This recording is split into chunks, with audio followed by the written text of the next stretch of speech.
All right, you've probably heard about the word due diligence in real estate enough times where you're like, what in the world does this even mean? In this episode, I'm going to talk about what is due diligence and how it's going to save your bacon and why you should do it.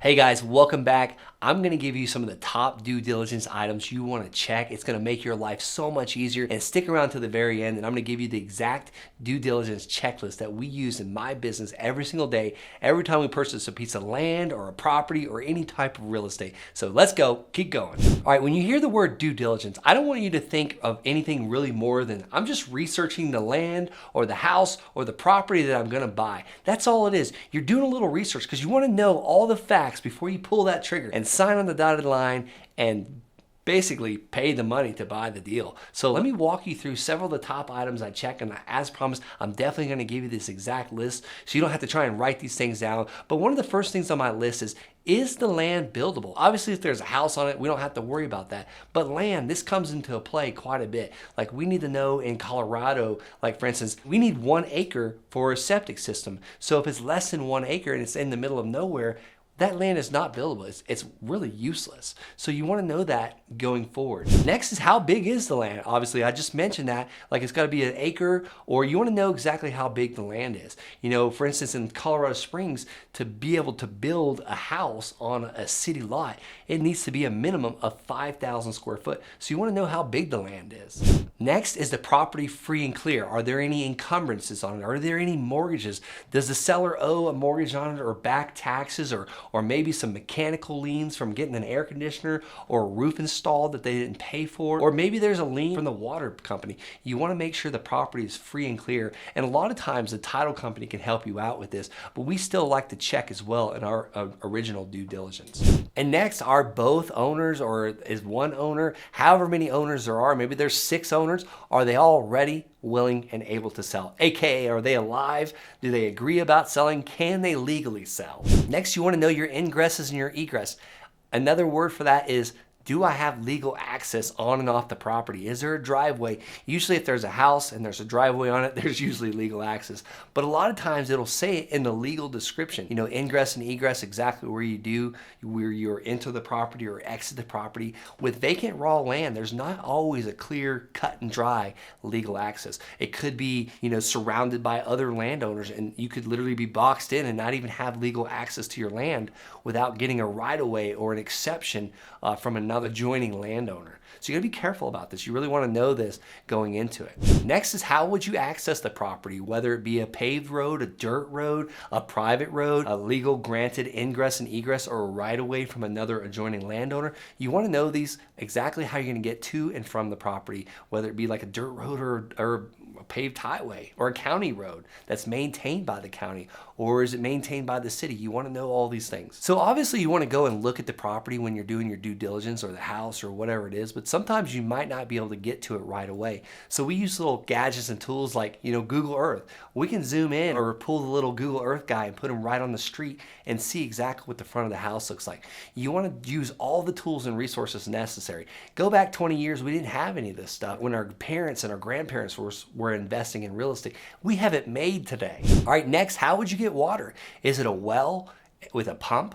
Is a pump below the ground, or is a pump above the ground? Like it's places like Colorado, the pump's below the ground, like 100 feet in the well. And in places like Florida, the well pump is above the ground. So you want to know little things like that. Is it community water? Is it city water? Is it public water? Or, you know, how are they going to get you your water? And sometimes if it's vacant raw land, you need to know if you got water rights, or like if there is a well, like who's got that well permit? Like you want to know little things like who used to have the well permit. Can you transfer that permit? And then a lot of times in Colorado and places like Arizona and places in the desert where we try and build houses, it's very hard to get water, and they won't let you drill a well. You got to use the city water, and then sometimes pay thousands and thousands of dollars a foot to get this well to your property. All right, next, are there water taps available? We just talked about water, but sometimes there's not even water taps available. Like you actually have to buy these from the city, or sometimes they're not even available for sale. So you want to know this going in before buying a piece of raw land that you plan to build on. All right, next, wastewater. What are you going to do with the wastewater? Black water comes out of toilets, gray water comes out of sinks and bathroom sinks. So you want to know the difference for those two. Is it going to go into a septic system?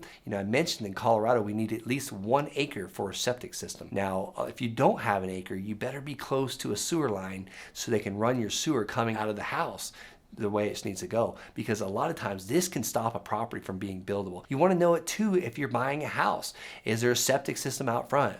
Are your contractors pulling on the front lawn and running right over your leach field and crushing it? This will cause lots and lots of issues. Or how's the sewer pipe look? Have you done a scope on the sewer pipe? You want to run an actual microscope. It's a camera that runs through there and shows you if there's any stoppages or plastic bags or baby wipes that are just stopped up into the sewer line. And one thing we have a problem with in Florida and Colorado is these old clay pipes. They break very easily and they stop the sewer line. So we have to dig these things up and put a new 4-inch PVC line in. And when it comes to underground utilities, there's licenses, there's insurances, and sometimes the sewer line could cost you up to $40,000.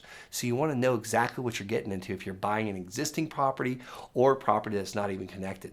All right, so you probably thought you were coming to watch a video about all the due diligence. What the heck is due diligence? But I'm really just scaring the heck out of you, making you not even want to buy real estate. So I hope this is not scaring you too much. I hope this is helping you and just showing you what to look for. Guys, I've been buying real estate since 2007, so I've had time to build this list. A lot of these pitfalls, these things I'm mentioning to you, have caught me up. Luckily, I bought the land or the property for such a discount, it built in a margin of safety. So I hope you're getting a ton of value out of this video. Definitely hit that subscribe button. I'm constantly making these 5 days a week, bringing you the value, showing you everything we're doing in our business, and I'm going to keep rolling with this due diligence checklist. All right, next, you want to know if there's any breaks in the chain of title. For example, what is a break in the chain of title? If John and Mary Smith buy a parcel of land from Fred Johnson, John and Mary Smith, when they go to sell it, they either need to be alive, both of them alive, and signing the deed exactly as John and Mary Smith, unless it's like tenants in common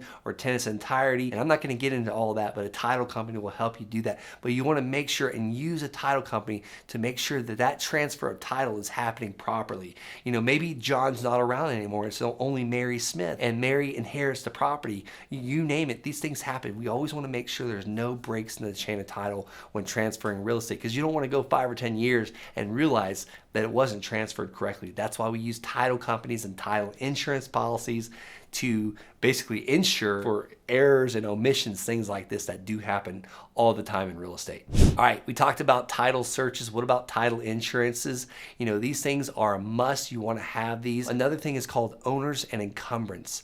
These are not title insurance policies, but this is simply a very inexpensive search that the title company will do for you. It's called an O&E, basically owners and encumbrance. They want to say who owned it, are there any encumbrances or liens, any back taxes, issues like that, and they're just going to show you what the title looks like. They're not going to actually insure it or transfer it. So you want to be very, really know what this O&E means. You're not actually getting a title insurance policy.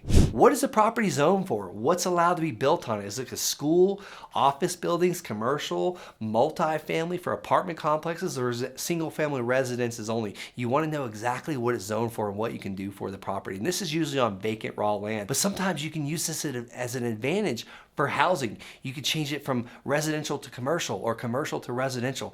You also want to know these little tips and tricks when you're changing the zoning for a property. For example, we changed the zoning from retail to office space for my office building because we wanted to put an office space in there. All right, next, who is the electric provider?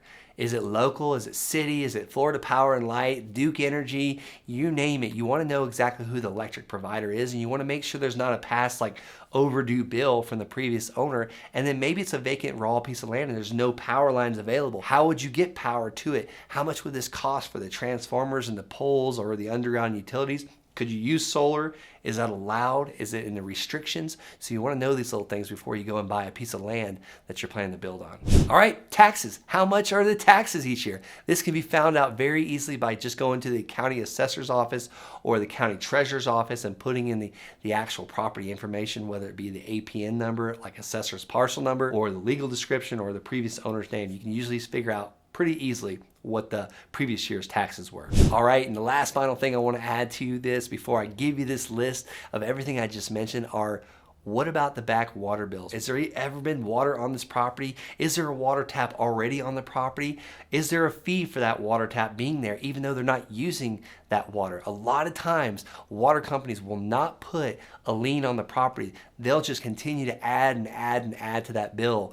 And when you go to turn the water on with that water tap that's already there, you've got to pay that bill, even though the title company could have missed it when you transfer this property. So you want to call that water company. This alone could save you tens of thousands of dollars just knowing this little trick. So hope this video was helpful for you on your due diligence and your research. As promised, I'm going to give you the exact link to find this whole entire list I just went over. That is thelandsharks.com/DD as in due diligence. It's yours for free. And guys, as you know, I'm the landman. I have bought and sold over 289 parcels of land. I've got a tried and true method that shows people how to buy land at crazy discounts and sell this stuff in your sleep. If you're interested in getting started in real estate and you want to check out the land investing, the holy grail of all real estate investing, where there's virtually no competition, there's tons of land, it's super easy, it's financial freedom, and it gives me time freedom, head on over to thelandsharks.com. Schedule a call with my team. I'd love to know about your real estate goals, and if we feel like we're a great fit, I'd be honored to coach you.